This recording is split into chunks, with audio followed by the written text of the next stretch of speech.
Good morning, students. Today we are going to see how to calculate the dividend growth rate while computing cost of equity capital. In case of equity capital, payment of dividend is not a legally binding one, which may appear it is a prima facie that it does not carry any fixed cost, but it is not true. The market price is a function of return that shows equity shareholders expectation.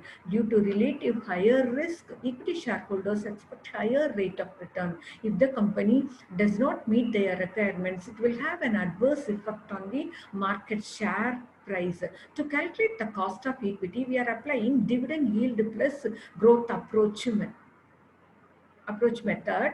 It is better than the dividend yield approach because the growth rate of dividend has been taken into account. What is the growth rate?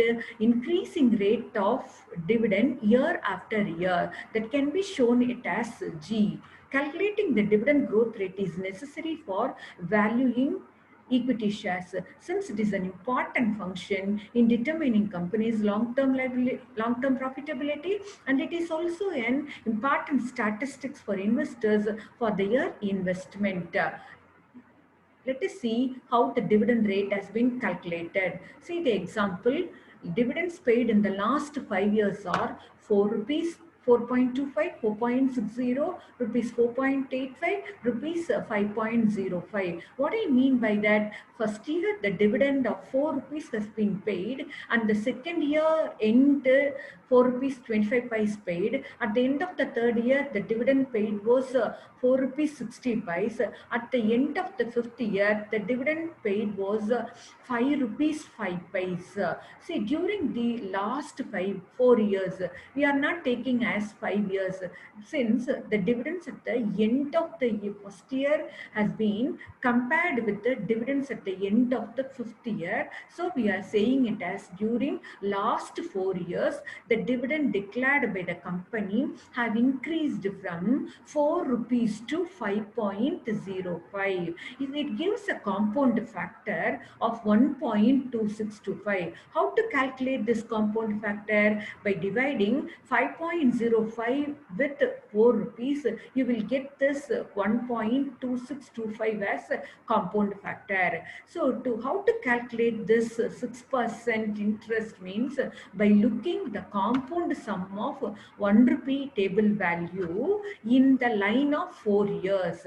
Why we are taking this 4 years means, since it has been these last 4 years dividend only compared, so we are looking the 4 years line in the compound sum of 1 rupee table. When we looking these compound sum of 1 rupee tables in the line of 4 years, you can find out the sum of 1 rupee would accumulate to 1.2625. That what do you mean by that 1.265? The sum of 1 rupee in the 4 years, it will be accumulated to 1 rupee 26 paise when the interest was given at the rate of 6%. So we are taking the interest rate 6% as the growth rate of dividend. So what is the answer for the growth rate? So growth rate of dividend is 6%. Next, coming to second question, cost of existing equity. So how to calculate the cost of existing equity shares? You apply this formula, cost of equity equal to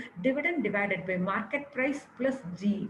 How to calculate this dividend means, dividend in the last year given as, that is at the end of the fifth year, it is given as 5 rupees 5 paise. So during this year, how much is the dividend to be paid? So you apply the growth rate.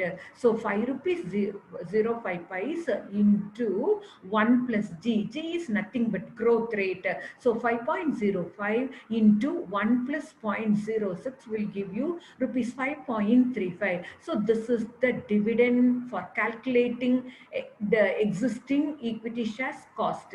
Then coming to the market price of the share, it is given as rupees 100 in the problem itself. So we are taking into account. Now coming to calculation of cost of equity, you just compare the dividend 5 rupees 35 paise with 100 rupees market price, and with that you add the 6% growth rate. You will get 11.35 as the cost of existing equity share. Now coming to the third question, cost of new equity share. What to calculate cost of new equity share, you have to apply this formula, that is cost of equity equal to dividend divided by net proceeds plus growth rate. So to how to calculate this net proceeds means net proceeds, it is given. See here, the company wants to issue new equity shares and has been advised to price them at rupees 90. What is this 90? This is nothing but issue price. So 100 rupees worth of share has been issued at a discount of 90 rupees. So this is the issue price. So from that issue price, for the issue, they have incurred a flotation cost of rupees 8 per share. So this has to be subtracted from 90 to get the net proceeds. See the calculation of net proceeds. Net proceeds equal to 90 minus 8, that is 82 rupees. So net proceeds is 82 rupees and dividend is 5.35. The same 5.35 I am taking here, and the G is 6%. That is the growth rate of dividend is 6%. Now to apply all these values in this formula, you will get a figure of 12.52. This is the cost of new equity share. So this is the expectation of equity shareholders for their investment. Thank you, students. Hope you all understand this problem. Thank you once again.